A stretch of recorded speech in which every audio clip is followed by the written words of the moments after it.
Everybody trying to live a meaningful life, but have you ever wondered if you wasted your time? They ain't know the struggle, they don't know what it's like. What's up, guys? I just came back from, it was like 5 days in San Francisco. I mean, you know what goes on when I sit down and talk with you guys, but I just wanted to, I guess, give you guys a little rundown of how that trip went, how we stayed COVID-free. Me and Miranda, when we drove down. Disclaimer, we both tested negative before even considering going on the trip. We did our best to be safe, and we're gonna get tested again just to confirm. But disclaimer, for anyone that's worried or gonna say something, you know who you are. I'm kidding. By the way, this wasn't part of the original plan, but I wanted to show you guys the outfits and clothes that I kind of packed for this trip, just to give you an idea of the tones and what I was working with, how I played with kind of like versatile pieces to pair with one another. But yeah, let's run the footage real quick and then we'll get back to the original program.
But yeah, I mean, being back at home in San Francisco is always marked by a lot of emotional highs and lows, to say the least.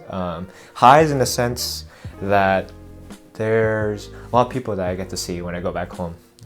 Parents being one, a lot of friends, cousins. This trip specifically, I had no real expectations given all the social distancing guidelines, and they're on lockdown again. And so at the same time, I was like, man, I drove 14 hours down to see these guys, and I'm not gonna at least like pass by them. I don't know. So Miranda and I decided, I wanted to get at least some boba, get these orders and drop them off to people that I wanted to see or I could see. And so I just did that. Me and Miranda got, I think it was like 8 or 9 drinks in total, and we just did a lap around the bay one day. We started off in Millbrae, T4. That's a spot I go to very often. A lot of people in Millbrae work there, like for some reason. I don't know Millbrae culture, but a lot of people frequent that. A lot of Asians specifically. I don't know what the deal is, but picked up some drinks there and stopped by first off to see Nate. He's a good friend of mine.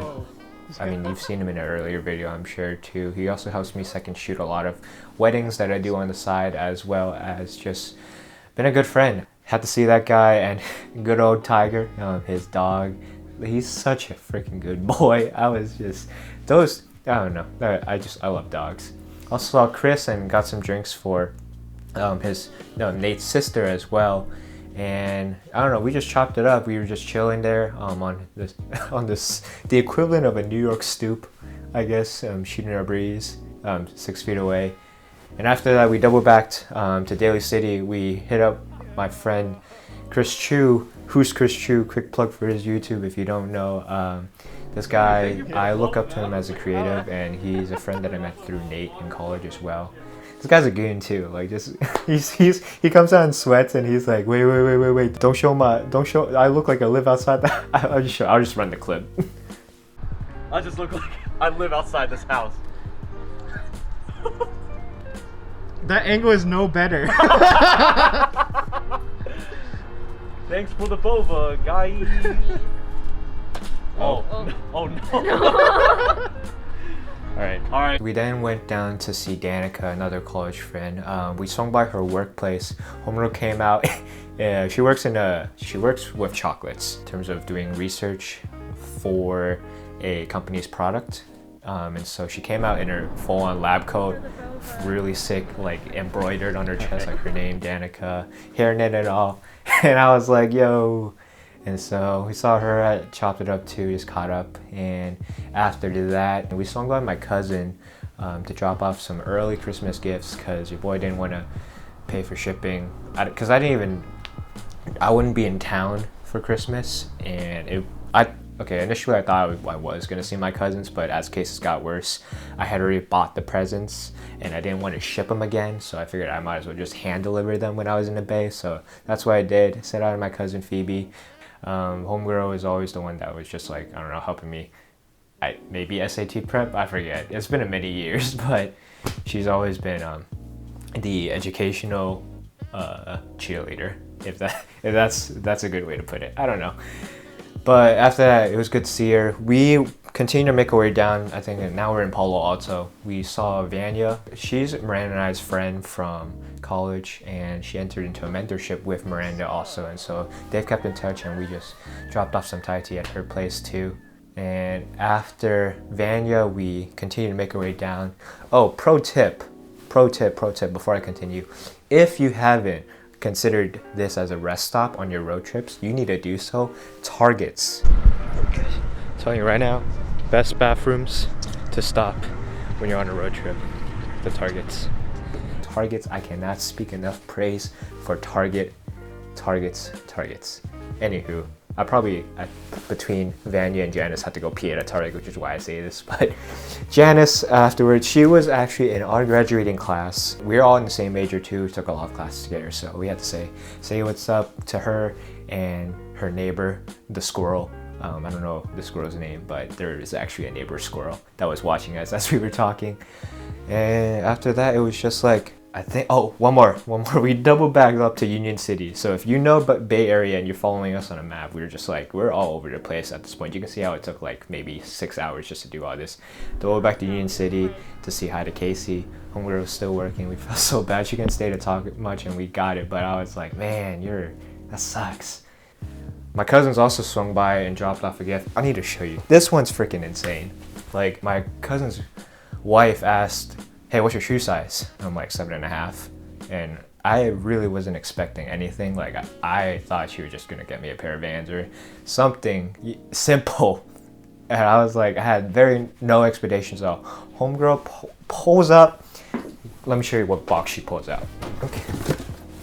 I'm like, what? If you guys know what box this is, my goodness. I was like, okay. At that point, I was like, already I didn't even know what they were. But I was like, I can't take this. I cannot take this. And so I was like, bro, what? Like, you guys know this shoe. Yo, this is insane. I don't know. I was beyond thankful for that.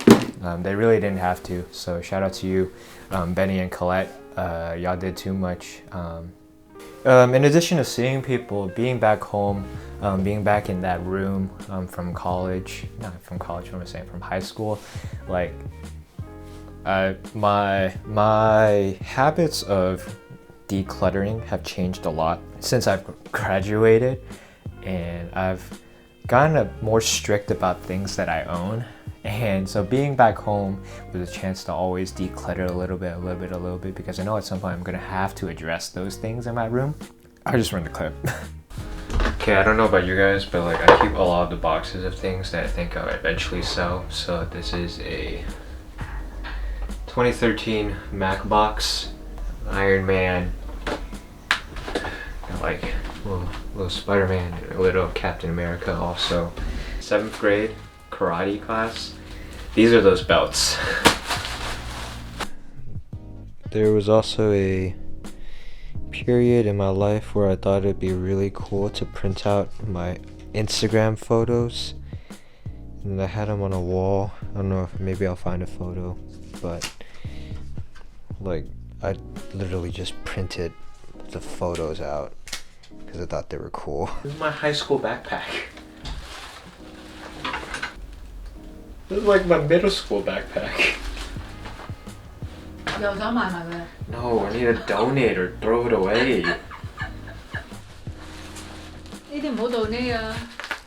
Why? 誒，有冇搞錯？呢啲留翻俾我啊！我嚟曬衫都好啊，到呢佢做咩？邊個要你啊？ What are you gonna do with that? 呢啲係打你 karate 嗰陣時 I 啲， know 做咩 what they 做咩 are. 你要留啊？做咩你要倒呢咗我㗎？你嗰啲你唔用啊？呢啲我中意呢啲啊，五顏六色，你睇下去邊度買啊？ You see what I mean? And my mom, bless her soul, I think this is the thing with Asian parents. I know a handful of other parents too. Maybe it's this mindset of more, or there's always going to be a use for something, so why not hold on to it? And so I respect that, and I know that in a different state, this is effective thinking, but like I don't see the need for keeping like homework from 2015 or 8 backpacks just in the case that I might use it once in a day. Packed all that into a bag and just chucked it. Like, not chucked it, but put it to reuse at a Goodwill. For Thanksgiving dinner itself, we did hot pot. I don't know any family that hasn't done hot pot for Thanksgiving. Normally I meet with my cousins for family dinner, but you know, given the current situation, we clearly didn't do that.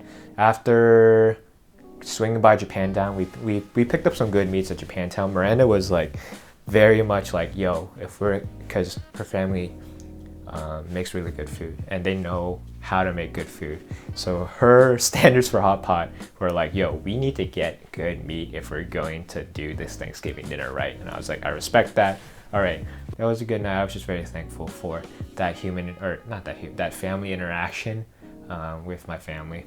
And I mean, at the same time, I'd be lying if I said that it was all rainbows. Some of the lows just involve, and I'm gonna do my best to not air out any dirty laundry. At the same time, I wanna be just honest and transparent. I love my parents. Yeah, some of the emotional lows of being back home in San Francisco, some of the stress does come from being in the same space. I know they love seeing me and I love seeing them. At the same time, I think while distance makes the heart grow fonder, I think proximity with my parents for myself really brings me back to how I was in high school. And that was a point where I just didn't articulate my emotions well. I wasn't able to think my way through what I was feeling. And so I always see a cycle every time I go back home of how I will respond to my parents in a way that is reminiscent of high school. And while I know I'm capable of having deeper conversations with them, it's this thing that I need to actively like work against to have an actual conversation. And so often, more times than not, that causes a conflict inside of me that comes out as more aggression than anything else. This like stepping back into my 18-year-old self and responding in a way, I end up getting into like arguments or just like a lot of quarreling that is not representative of my character that I see myself having now. And so I think that's why I say like it's a lot of highs and lows, and at the same time, like I say, I love my parents. And I've been picking up on just like more of the small things that they do that represent their love for me, or just understanding the way they go about their last few years of life now, like what they're doing that still exhibits care for me. Yet at the same time, just being back home is an emotional challenge for me. And if my mom and dad are watching this, like, Mom, I love you. Dad, I love you. I'm always gonna be your son. And so, love you guys. All I have to say, like, Thanksgiving was a lot of highs, a lot of lows, but I'm glad I went. I'm glad we stayed safe. I'm thankful just for having family to still go back to, having a home to still go back to, having Miranda to split that drive up with, and having her as emotional support. But yeah, again, stay safe. Hopefully 2021 brings more good news and more joy. But until then, I'll see you guys in the next one. Peace.